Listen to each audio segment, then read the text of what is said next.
අද අපි business magazine වැඩසටහනේ බිස්නස් ටෝක් සෙග්මන්ට් එකට ආවේ ෆියෝඩෙල් ආයතනයට. ඉතින් මේ දිනවල ව්‍යාපාරික ශාස්ත්‍රයේ සන්නාමයක් බවට පත් වුණු ආයතනයක් විදිහට ෆියෝඩෙල් ආයතනය හඳුන්වා දෙන්න පුළුවන්. සභාපතිතුමන් ඉන්නවා. අපි ගිහිල්ලාම කතා කරමු. දැන් අපිත් එක්ක සම්බන්ධ වෙනවා ෆියෝඩෙල් ආයතනයේ සභාපතිතුමන් ආචාර්ය ලක්ෂ්මන් වීරසූරිය මහත්මයා. අයිබෝන්. මුලින්ම දැනගන්න කැමති සභාපතිතුමනි මෙතරම් ආකර්ශනීය විදිහට පාරිභෝගික ආදරය දිනා ගන්නට හැකියාව ලැබුණේ කොහොමද? අපි ආරම්භයක විදිහට කතා පටන් ගමු. ආයතනයේ ආරම්භය කොහොමද පටන් ගත්තේ? ඒ වගේම ඉතිහාසය මොන වගේද කියන කාරණාව ගැන. ඇත්තෙන්ම අපි මේ ආරම්භ කරලේ මේ රටේ ජනතාවට පහසුවෙන් හොඳම නිෂ්පාදනයක් දෙන්න කිසිම රසායනික ද්‍රව්‍යයක් නැතුව දැන් තේ එකක් හදාගන්නවා කියනකොට ඒක හදාගන්න ගොඩක් දිනකට කාලයක් යනවා. අපේ පාරම්පරික රසයට අපි තේ එකක් හදාගන්න එක දැන් හුඟක් දිනකට අපහසුතාවයක් වෙලා තිබුණා.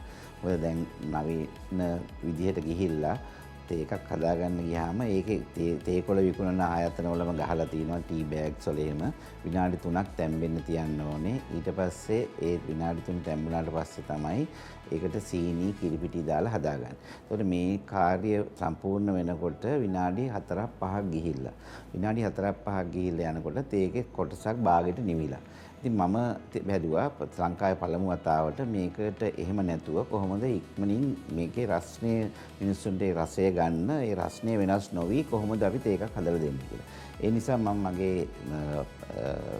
කාර්ය මණ්ඩලයට ඒක අපේ තියෙන රසායනාගාර ඒවැය දාලා ඉවරලා අපි ශ්‍රී ලංකාවේ තියෙන ඉහළම කඳුකරේ තියෙන තේකොළ හැටන් ඩුමරේලියේ තියෙන තේකොළ වල එක්ස්ට්‍රැක්ට් එක අරගෙන හොඳම කිරිපිටි වර්ග ගෙනහැල්ලා ඒ කිරිපිටි වලට මේක මිශ්‍ර කරලා ඉවර වෙලා ඊට පස්සේ සීනි අවශ්‍ය කරන ප්‍රමාණයට දාලා මේ තුනම එකට හරි ගස්සලා ඉවර වෙලා තප්පර 30කින් උණු වතුර විතරක් දාලා ඉන්න ඒකක් හදාගන්න.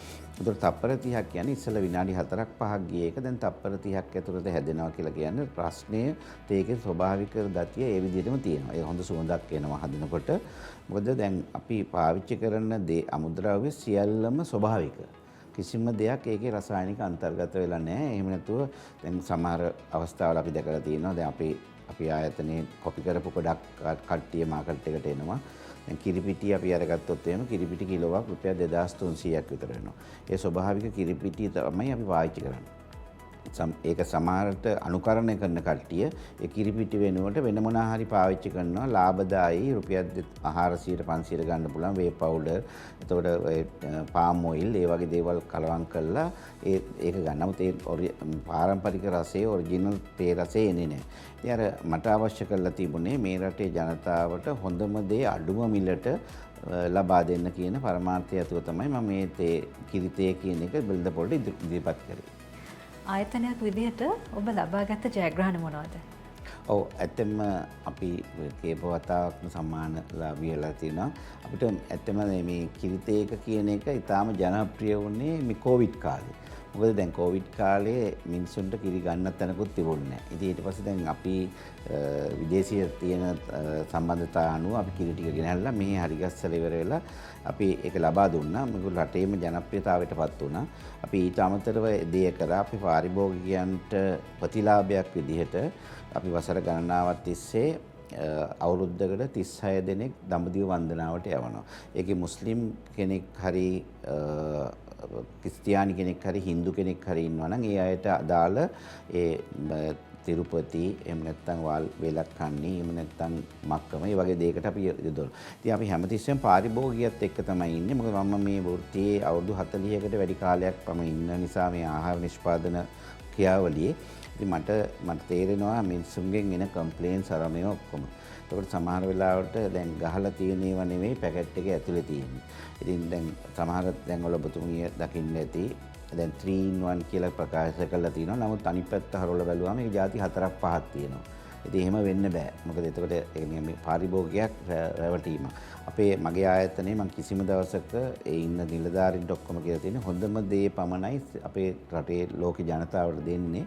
ඒ දෙන දේ අපි අධික ලාභයක් ලබා ගන්න උපරිම අපි 6%ක් තමයි තියාගන්නේ ආයතනය පවත්වාගෙන යන. ඉතින් වියදම් ඇරුණාට පස්සේ ඒ නිසා ඒ සියලු ප්‍රතිලාභ අපි පාරිභෝගික ජනතාවට දෙනවා. ඔබ බැලුවොත් එහෙම දැන් රුපියල් 1200ට 1150ට විකුණන කිරි පැකට් එකක් පාරිභෝගික මිල සඳහන් කරලා තියෙද්දි අපි රුපියල් 1000ට දෙනවා. මොකද අපේ නිෂ්පාදන ක්‍රියාවලියේ බෙදා හැරීමේ ක්‍රියාවලියේ සහ ආයතනයේ පරිපාලන ක්‍රියාවලියේ වේදන් අපි පුළුවන් තරම් අඩු කරලා තියෙනවා. මොකද අපි විදේශිකයන් රස්සාවට අරගෙන නැහැ. ඒ වගේ විශාල පඩි නඩිවල ඉන්න කට්ටිය නෙවෙයි. ඒ අයට ජීවත් වෙන උසස්ම පඩියක් ගෙවනවා. නමුත් ඒ ගෙවන පඩියේ අපි දෙන ගාන ඒක පාරිභෝගිකයට බරක් වෙන විදිහට දෙයක් ගෙවන්නේ නැහැ. මොකද දැන් අපි අරගෙන බැලුවොත් එහෙම එකම කිරි ලෝකේ හැමතැනින්ම එන්නේ. ඔය කිරි වර්ග වල අරගෙන බැලුවහම කිසිම වෙනසක් නැහැ. මොකද කිරිපිටි නිෂ්පාදන ක්‍රියාවලිය අරගෙන බැලුවාම දියර කිරි ලීටර් 8ක් ගිහිල්ලා තමයි මේ කිරිපිටි කිලෝ එකක් හදන්නේ. අපි හැමතිස්සෙම වෙළඳ පොලේදී බැලුවේ කොහොමද මේක මේ පාරිභෝගිකයට හොඳම දේ අඩුම මිලට දෙන්න ප්‍රතිපත්තිය තමයි අපි පනුගමනය කරේ. ඒ නිසා තමයි මේ රුපියල් කිලෝ එකකට රුපියල් 350ක් විතර අඩුවෙන් තමයි වෙළඳ පොලේ තියෙන වලට වඩා අපි දුන්නේ දිගටම මේ ඩොලරයේ මිල ඉහළ යන්න ඉස්සෙල්ලා. දැන් අද උනත් අරගෙන බැලුවොත් 1200ට වෙළඳ පොලේ තියෙන කිරිපිටි පැකට් එකක් අපි රුපියල් 1100කට වගේ දෙනවා. රුපියල් 150 ග්‍රෑම් 400කට අඩුයි කියලා කියන්නේ රුපියල් 375ක් කිලෝ එකට අඩු වෙනවා. මේ ඒ මුදලෙන් අපි බලාපොරොත්තු වෙනවා අපේ පාරිභෝගිකයන් ඇවිල්ලා ඒ කිරිපිටි පැකට් එකක් අරගෙන තව මොන හරි දෙයක් ගෙදරට අවශ්‍ය කරන දෙයක් පාන් ගෙඩියක් හරි මොන හරි දෙයක් අරන් යන්න පුළුවන් විදිහට මුදලක් ඉතිරි කරන්න. මොකද අපි අධික ලාභ ගන්න නැති නිසා අපි හැමතිස්සෙම උපරිම වශයෙන් 6%යි තියන්නේ. මම හිතන්නේ දැන් පෞද්ගලික ටිකේ නම් 6% නෙවෙයි 2%කටවත් තිබුණේ නැහැ. නමුත් ඒ ප්‍රතිලාභ සියල්ල අපි රටේ ජනතාවට පාරිභෝගික ජනතාවට දෙන්න තමයි මගේ ප්‍රධාන පරමාර්ථය. සභාපතිතුමනි අපි කැමති දැනගන්න ආයතනයක් විදිහට ඔබ ආයතනය මොන වගේ සැලසුම් ඉදිරියේදී ක්‍රියාත්මක කරන්නට බලාපොරොත්තු වෙන්නේ? ඇත්තටම අපි දැනට නව නිෂ්පාදන ක්‍රියා වර්ග වෙළඳපොළට නිකුත් කරලා තියෙනවා. සුපර් මෝල්ට් කියලා. මම හිතන්නේ ඒක බීලා බැලුවොත් එහෙම තේරෙයි. දැන් ගොඩාක් වෙලාවට දැන් මෝල්ට් සුපර් මෝල්ට් එක අපි ඉදිරිපත් කරා. එතකොට චොකෝ මිල්ටා කියලා මෙතන ප්‍රොඩක්ට් එකක් අපි ඉදිරිපත් කරා වෙළඳපොළේ පොඩි ළමයින්ට. ඊට පස්සේ මේ කොෆි 3 in 1 කියන එක මේ හොඳම නිෂ්පාදනයක්. මොකද මේ නිෂ්පාදනවල මිනිස්සු දැන් ලාභ ලබා ගන්නේ විවිධ ක්‍රමවලින්. එතකොට පාරිභෝගිකයට නිසි නියම ප්‍රමිතිය තියෙන දෙයක් දීලා නෙමෙයි ලාභ ගන්න. දැන් මේකේ තියෙන්නේ කිරි, කෝපි, සීනි. එතකොට දැන් මේක තව කෙනෙකුට නිෂ්පාදනය කරන්න පුළුවන් මගේ නිෂ්පාදන වේදමින් 50%ක් අඩුවෙන්. එතකොට ඒකට එයා දානවා කිරි වෙනුවට ෆැට් පිල් මිල්ක් පවුඩර් කියලා තියෙනවා පාම් ඔයිල් වලින් හදන කෘත්‍රිම මිල්ක් පවුඩර්. ඒවා ඔය මැලේසියාවේ, ඉන්දුනීසියාවේ, තායිලන්තයේ වගේ තියෙනවා. ඒවා ගෙනහැල්ලා ඒක දැම්මම අර රුපියල් 2300යි මේක රුපියල් 600යි. ඉතින් එතකොට ඒ අධික ලාභය තියාගෙන ඒගොල්ලෝ වෙළඳ පොලේදී වෙළඳුන්ට වැඩිපුර ලාභ දීලා ආරම්භ කළා අපේ නිෂ්පාදන වලට වඩා වැඩි ලාභයක් දෙන්න බලනවා වෙළඳාමට මිල ඒ ගානම තියාගෙන. ඉතින් නමුත් දැන් මට තියෙන එකම දේ තමයි මගේ පරම්පරාවේ උනත් අපිට කියලා තියෙන්නේ අපි ගන්න හැම සතයක්ම අපිට වගකිය යුතු විදිහට ගන්න ඕන. කෙනෙකුට දෙන දෙයක් අපි ප්‍රයෝජනවත් විදිහට දෙන මුදලට වටිනාකමක් තියෙන භාණ්ඩයක් ඕනේ දෙන්න. එහෙම නැතුව අපි ඒ අයට රැවටීමක් කරලා නිකන් ෆ්ලේවර්ස් දාලා සුගඳ දාලා එහෙම කරන්නේ නැහැ. දැන් මේ නිෂ්පාදන ටික ඔබතුමී බැලුවොත් එහෙම දැන් මේ කිරිතේ එකේ දැන් ගොඩක් හරි ශ්‍රී ලංකා ජනතාවෙන් 32ක් විතර දියවැඩියා රෝගය, ඩයබටික්ස් කියන රෝගය තියෙනවා. ඉතින් අපි දැන් නිෂ්පාදනයක් නිකුත් කරා ඒ කිරිතේ එක සීනි නැතුව no sugar added කියලා සීනි පොඩ්ඩක්වත් අපි දාන්නේ සීරෝ කියලා දාලා තියෙනවා. ඒතකොට ඒ නිෂ්පාදනයත් අපි වෙළඳ පොළට නිකුත් කරලා තියෙනවා. එතන. ඒතකොට මේ non fat එක අරගෙන බැලුවොත් එහෙම මේක අපි රුපියල් 1000කට දෙන්නේ. එතකොට මේ තැනින්ම ගේන කිරිපිටි මෙතනින්ම ගෙනහැල්ලා ඉවරලා වෙළඳ පොලේ තියෙනවා 1400යි. එතකොට 140ක් වැඩි. එතකොට දැන් එකම පැකට් එක ඇතුලේ දෙකම එකම වර්ගයක් තියාගෙන පාරිභෝගිකයෝ ඉතින් එතකොට අපිටත් පුළුවන් මේක අරගොල්ලෝ 1400ට විකුණනවා නම් අපිට 1350ට විකුණන්න. එහෙම කරේ නෑ අපි. අපි කරේ අපේ නිෂ්පාදන වියදමට තියෙන ලාභය එකතු කරලා 4ක් 6ක් අතර ප්‍රමාණය එකතු කරලා ඒක වෙළඳ පොලේදී පාරිභෝගිකයට සාහනයක් වෙන විදිහට දුන්නේ. ඔබේ නිෂ්පාදන වලට ලාංකීය වෙළඳපොළ විතරද ජයග්‍රහණය කරන්නට හැකියාව ලැබුණේ නැත්නම් විදේශ වෙළඳපොළත් ඔබට ජයග්‍රහණය කරන්නට හැකියාව ලැබුණද? ඔව් ඇත්තෙන්ම විදේශ වෙළඳපොලේ අපේ නිෂ්පාදන ඇමරිකාව, කැනඩාව, කොරියාව ආදී රටවල් වලට යනවා. දැන් අපි ඉදිරියට බලාපොරොත්තු වෙන ඕස්ට්‍රේලියාව දැන් සුගර් ෆ්‍රී කියන එකයි අපි හරිගස්සලා තිනවා. ඕස්ට්‍රේලියාව, නවසීලන්තය, එතකොට මේ ගොඩක් ශ්‍රී ලාංකිකයන් ඉන්න පරිසරයේ තියෙන රටවල වලට මොකද ඒ අයට හරි තේකක් ලබා ගන්න බෑ. මොකද ඒගොල්ලෝ ගිහිල්ලා දැන් අවුරුදු ගණන් ඒ රටවල වල පදිංචි වෙලා තේකොළ ගිහිල්ලා අපි ලංකාවෙන් ගිය එකක් ගන්න ගියාම ලොකු විදලක් වියදම් කරන්න වෙනවා. ඊට පස්සේ දැන් ඉන්න නව පරපුර තේකක් හදාගන්න ගියාම ඒක තේරුමක් නෑ. අම්මගෙන් හරි තාත්තගෙන් හරි ඩිපෙන්ඩ් වෙන්න ඕනේ. ඉතින් ඒක නිසා මේක බෝඩින් හවුස් වල ඉන්න එහෙම නැත්නම් යුනිවර්සිටි වල ඉන්න ළමයින්ට පහසු වෙන විදිහට අපි විදේශ වෙළඳපොළට හදලා තියෙනවා පැකට් එක.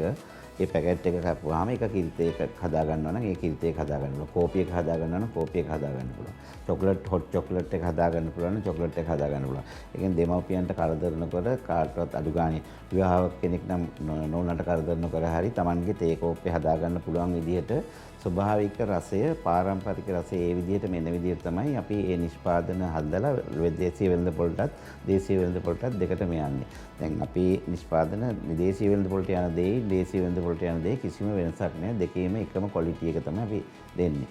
සමාජ සත්කාර විදිහට අපි මොන හරි දෙයක් දැක්කොත් රටේ අඩුපාඩුවක් ඒක අපිට කරන්න පුළුවන් දෙයක් තියෙනවා නම් අපි කරලා දෙනවා. මීට අවුරුදු 5කට විතර ඉස්සෙල්ලා මම දැක්ක රූපාණියකින් පෙන්නනවා රිදිමාලියද්ද ප්‍රදේශයේ මයංගන ප්‍රදේශයේ රිදිමාලියද්ද කියන ගම්මානයේ පවුල් ගණනාවකට 2000කට අධික පිරිසක් ඉන්නවා. වතුර නෑ බොන්න. ඒක අය කිලෝමීටර් 3ක් 4ක් පහළට එන්න ඕනි වතුර ගන්න. අපි ඊට පස්සේ එතන මොකද්ද කරේ? ඒ හරිය නළවිලක් හදාගන්නත් ඒ අවස්ථාව සුදුසු නැහැයි කියලා එතන කියලා දුන්නා. ඊට පස්සේ වතුර බවුසර් දවස ගානේ වතුර බවුසර් දෙක ගානේ ලීටර් 10000ක් හැමදාම අවුරුදු 5ම ඇරියා. ඒවල දැන් මාස 4කට ඉස්සෙල්ලා අපි එතනට ස්ථාපිත කරලා දුන්නා නළලිදක්. ඒ නළලින්ෙන් තමයි දැන් අපිට ඒක විවෘත කරන්නත් එන්න කියලා දුන්නා. අපි කොයිද විවෘත කරන්න අවශ්‍ය නැහැ. වතුර ටික ජනතාවට අවශ්‍ය වෙන්නේ. මම එන්න ඕනේ. ඒක ජනතාවට ලබා දෙන්න කියලා ඒ ප්‍රදේශය දුන්නා.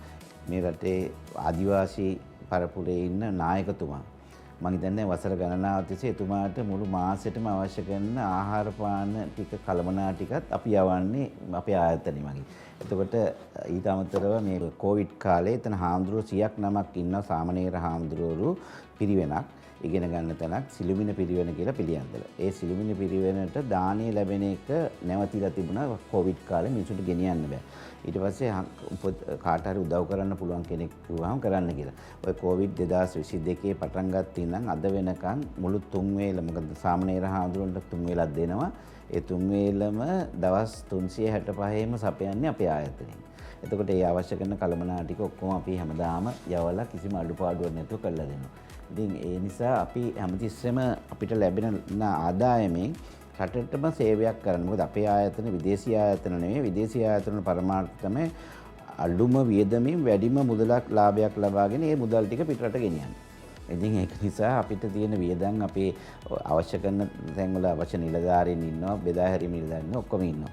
නමුත් අර අපි බාහිරට ලොකු දේවල් කරන්න අපි කොළඹ හතේ ගිහිල්ලා ඉන්නේ නැහැ. අපි මේ නුගේගොඩම ඉන්නේ.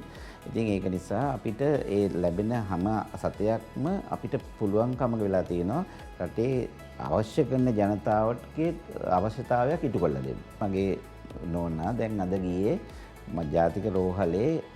ජාතික රෝහලට උපකරණයක් පරිත්‍යාග කරන්න. මොකද අපි ඒවා දෙකක් පරිත්‍යාග කරලා දෙනවා. සුවසන පද්ධතියේ තියෙන ආබාධවලට උපකරණ නැති කියලා කිව්වා 64 වෙනි වාර්ටුවේ. දැන් අද ඒ අය 10 මාල්ට එතනට උදේ 10 ලෑස්ති කරලා ඒ කට්ටිය එකතු වෙලා අපේ පවුලේ කට්ටිය එකතු වෙලා ඒක අරගෙන ගිහින් දුන්නා. ඔය තුන්වෙනි එක අපි දෙන්නේ. තව එකක් මේ අය අපේ කට්ටිය ලෑස්ති කරගෙන ඉන්නවා. ඒකත් අපි මේ විදිහට කරනවා. ඉතින් අපි හැමතිස්සෙම බලන්නේ අපිට අපේ රටේ ජනතාවට අපි කොහොමද කරන්නේ? අනිත් එක අපි නිදහස් අධ්‍යාපනය ඉගෙනගෙන ඒතකොට නිදහස් අධ්‍යාපනය ඉගෙන ගන්නවා කියලා කියන්නේ මේ අපි ගොඩක් දෙනෙක් වැරදි විදිහට හිතනවා රජයේ සල්ලි. රජයේ නෙමෙයි ඒක මහ ජනතාවගේ බදු මුදල් තමයි ඒක ඉගෙන ගන්න. කිරිපිටි කිලෝ එකක් කොළඹ වරායට එනකොට රුපියල් 1300ක් එනකොට තව රුපියල් 725ක බදු මුදලක් එකතු වෙලා තමයි යන්නේ. ඊට පස්සේ ඒක විකුණන කොටත් SSL කියලා තව බදු මුදලක් වැටෙනවා. ඒකත් රුපියල් 30ක් විතර එක පැකට් එකකට කිලෝ එකකට වැටෙනවා. ඉතින් ඒ ඔක්කොම ගෙවලා තමයි මේ කිරිපිටි පැකට් එකක් අපි දේශීය වෙළඳපොලේ අනිත් ඒගොල්ලන්ට වඩා රුපියල් 150ක් විතර අඩුවෙන් දෙන්නේ. ඉතින් මගේ පරමාර්ථය තියෙන්නේ මොකද අපිට කෙනෙකුට ජීවත් වෙන්න පවුලකට අවශ්‍ය කරන මුදල් ප්‍රමාණය තිබ්බාම ඇති. ඒකේ ඉතිරි දෙයක් තියෙනවා නම් නැති වැඩි කෙනෙකුට උදව්වක් කරගෙන ජීවත් වීම තමයි අපේ පරමාර්ථය. රූපානි සංස්ථාවට මේ අවස්ථාවේදී මම ස්තුතිවන්ත වෙනවා. බිස්නස් මැගසින් කියන වැඩසටහන සෞන්දර්ය ප්‍රචාරය කිරීම ගැන. මොකද ඒ තුලින් රටේ ජනතාවට උනන්දුවක් තියෙන අයට නව ව්‍යාපාරයකට යොමු වෙන්න කැමති අයට තමන්ගේ ව්‍යාපාරයක් සාර්ථකව ඉදිරියට ගෙනියන්න තියෙන තෝතැන්නක් කියලා මම හිතනවා. මොකද ඒ තුලින් මේ වැඩසටහන බැලුවාම ඒ වැඩසටහන තුලින් කෙනෙකුට තමන්ගේ ජීවිතේ නිසි ආකාරයට සශ්‍රීක කරගන්න අවස්ථාවක් උදා වෙනවා. මොකද ඒ වැඩසටහනේ තියෙන්නේ ඒ ජයග්‍රහණය ලැබපු පුද්ගලයන් ඒ කටුක ජීවිතයක ඉඳන් ජයග්‍රහණය කරා ආපු පිළිවෙල. ඉතින් ඒ තුලින් අද ජනතාවට අද තියෙන ළමයින්ට දූ දරුවන්ට ඒ විශාල ප්‍රයෝජනයක් වෙනවා. වර්තමානයේ තියෙන ව්‍යාපාරිකයන්ට පවා තමන්ගේ ව්‍යාපාරය සාධාරණව දිරිමත්ව සහ ව්‍යාප්ත කරගන්න තෝතැන්නක් වෙයි කියලා මම හිතනවා. ඒ නිසා අපි වැඩසටහනට සුබ ප්‍රාර්ථනාවක් කරනවා මේ අවස්ථාවේදී ඉදිරියට විශාල වශයෙන් රටේ ජනතාවට ප්‍රයෝජනවත් වැඩසටහනක් වෙන්න කියලා. අද දවසේ අපේ මේ කතාබහත් එක්ක සම්බන්ධ වුණේ පියෝඩේල් ආයතනයේ සභාපතිතුමන් ආචාර්ය ලක්ෂ්මන් වීරසූරිය මැතිතුමන්. ඉතින් බොහොම ස්තුතිවන්ත වෙන ඔබතුමන්ට අද දවසේ අපිත් එක්ක සම්බන්ධ වුණාට. එහෙනම් සුපුරුදු විදිහට ලබන සතියේත් හමු වෙමු මේ බිස්නස් මැගසින්.